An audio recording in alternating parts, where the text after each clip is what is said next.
highlighted. And so for that reason then, we will still be in time for us to have the names now forwarded to the National Assembly for debate. And of course, first of all, for us to vet these ministers. And so I do not think we are too late or this has delayed too much. It's important that the Speaker do rule in this case because as you can see, the push and pull that has been there. There are people who want to hold on to people who left a long time ago. I for example, had one member yesterday making an assertion that the members of PA and Maendeleo Chap left after the election was done and they saw Azimio losing. Yet we know very well that all these two political parties did make an application in March and April last year. Rather in April and May last year. In fact, they completely... This year? This year, that is. Yes. In fact, they completely severed their relationship with the Azimio party or in May this year. So it's a bit odd to hear members trying to insist that some of those parties are still members of Azimio when they had actually left a long time ago. So it's important that the Speaker actually makes a ruling on this, and whatever the ruling the Speaker is going to make will be binding. It will hold. It is the one that will follow. And so by tomorrow afternoon, we expect that this will be decided. You're the immediate former Speaker for Nyeri County Assembly. Yeah. I don't know whether you've been ever confronted by a situation like that. And probably because I saw you in the chambers yesterday as that debate was ongoing. How do you think, of course without second guessing the Speaker, how do you think that ruling will go? I had an issue of this nature in Nyeri County, where we had 3 members of PNU, and we had 41 members of the majority party, that is Jubilee Party. And the Jubilee Party members felt that these 3 members of PNU, who are actually minority party, were getting rather too much in terms of leadership. For example, they would have minority and deputy minority, that is minority leader and the deputy, they would get minority whip and deputy minority whip. One of them would have to be in the board. And so at some point they thought these people are having too many positions, they could even share the 3 of them. And so at some point they raised an issue with my office, which I actually had to make a ruling as to whether this PNU party would be a minority party in the assembly or not. And so, of course, we had to look at the standing order. We had to look at the County Government Act. We had to also consult with the Registrar of Political Parties. And after doing all this, we were able to find that actually this political party had 5% representation in the assembly. And so we ruled that the party was actually validly there as a minority party. And so they had all those positions to share on their own. So we have had those situations in the past to deal with.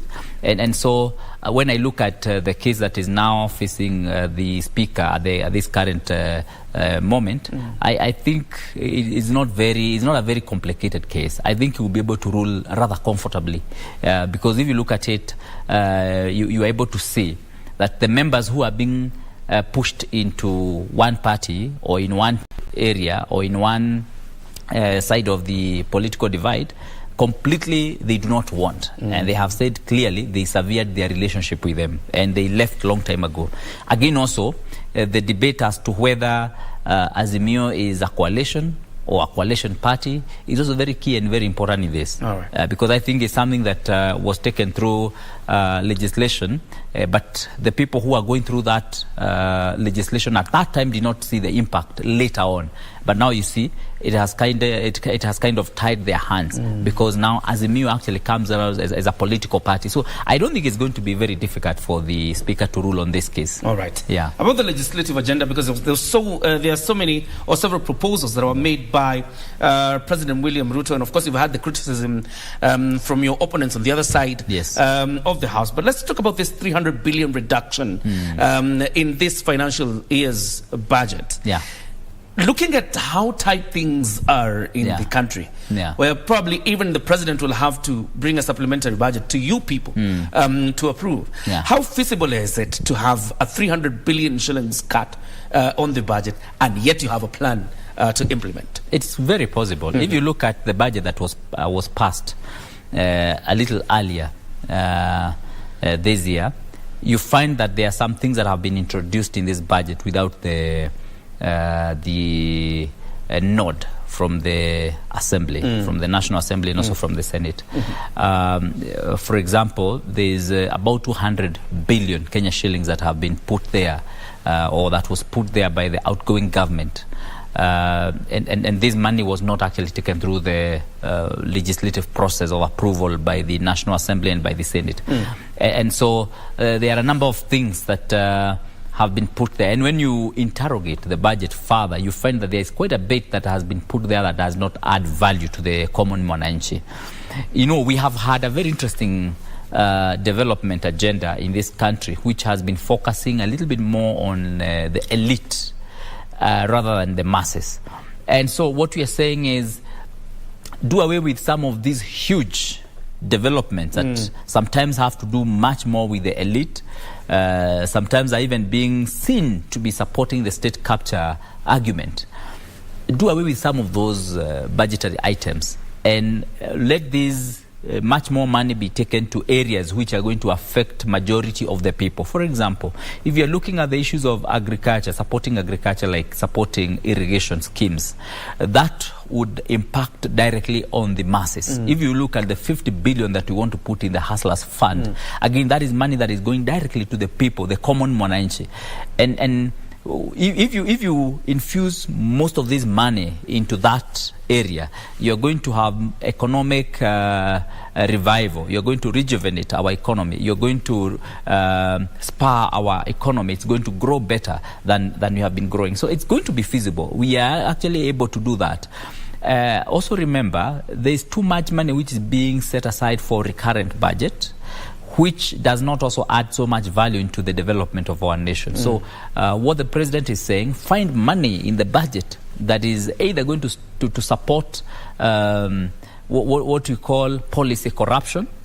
You know, you put policy in place to steal money from the public coffers through some interesting and some hidden methods which you put in the budget. Remove all that money, and then remove every money that is in excess in terms of recurrent. Let us have much more money focused on the development agenda, or money which is directly going to be injected into the economy to spur the growth of our economy in an accelerated manner. All right. Let's talk about the 50 billion shillings Hustler Fund. Because the president asked you as members of parliament to create a legal framework around it. Yes. And I'm thinking about the existing framework on the likes of Uwezo Fund, Youth Fund, and issues like that. And tell us, as you moot about the legal framework around the Hustlers Fund, does it seek to wind up these other funds so that it is in the Hustlers Fund, or will the legal framework look similar, but then these funds remain completely different and independent? Well, we would appreciate a situation where we do not wind up any of the funds. We'd like to have the Youth Fund continue operating.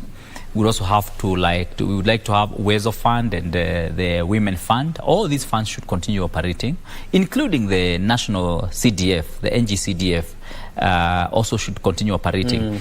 Now, what we are looking at is the new fund, which in a very special way now targets the unreached people in the country. These are people who are not able to afford the security and the collateral that is being sought by these other funds. And these are people who require low interest rate funds that are going to be injected into their businesses and hence revive their businesses.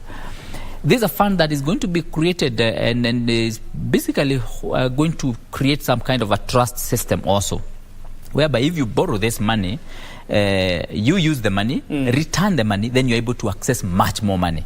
And many people may want to have a proper credit scoring, through the borrowing and accessing this money through borrowing and returning the money within the stipulated time so that they can have higher credit score. So this framework will not wind up and shouldn't wind up other funds that exist.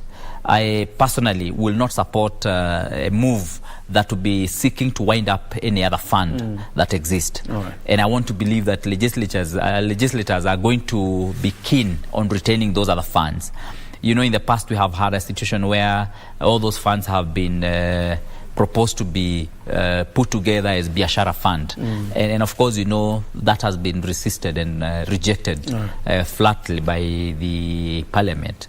Both in Senate and also in the National Assembly. It's good for these funds to continue existing separately. Okay.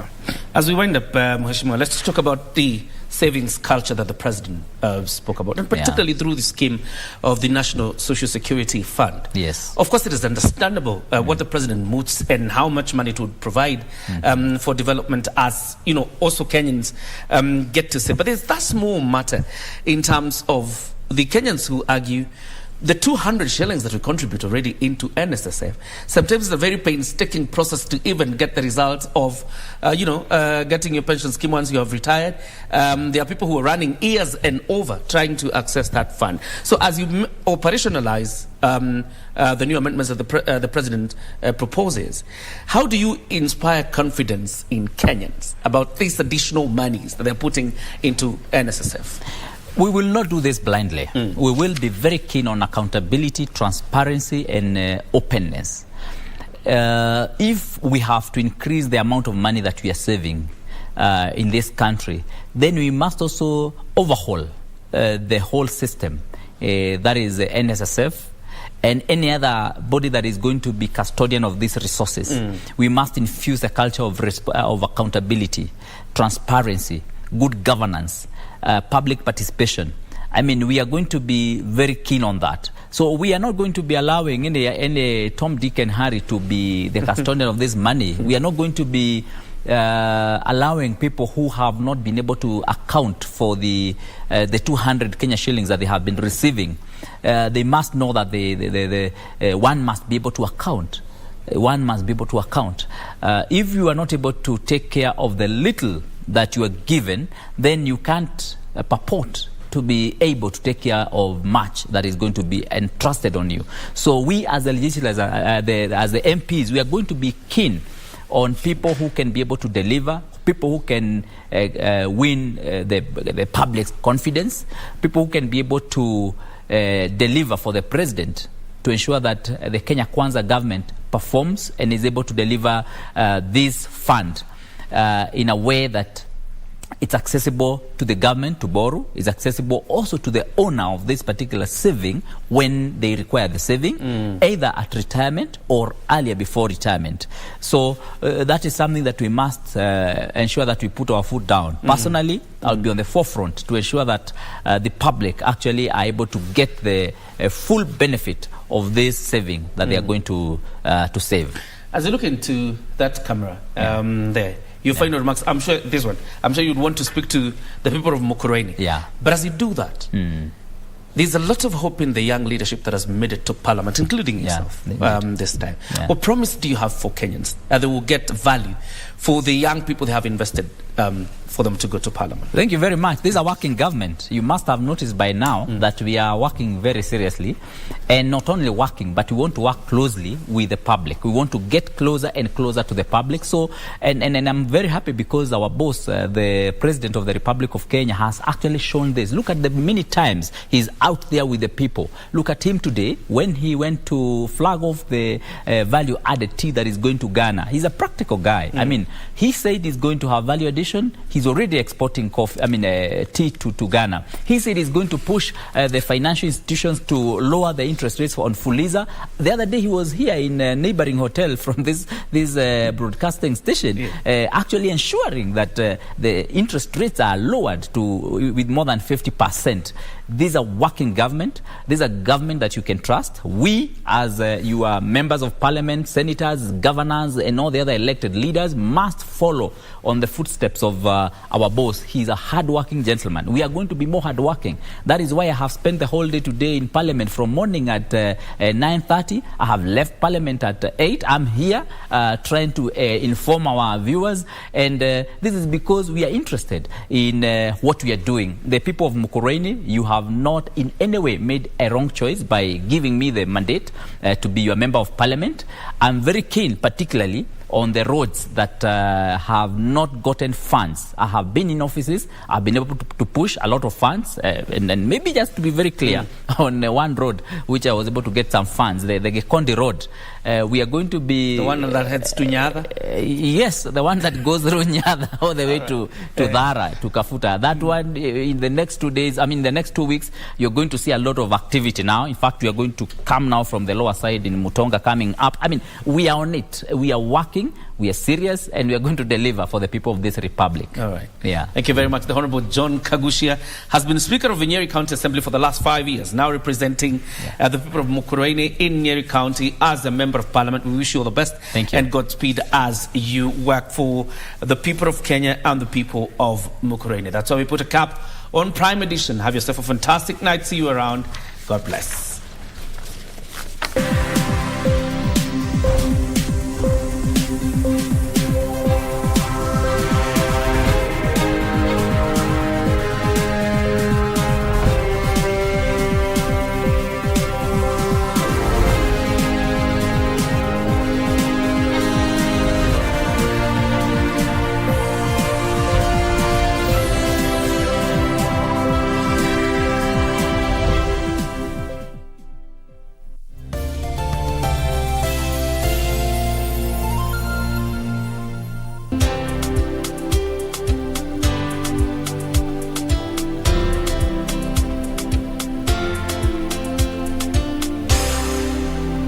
Mombasa City, are you ready? Come for the 2 big healing and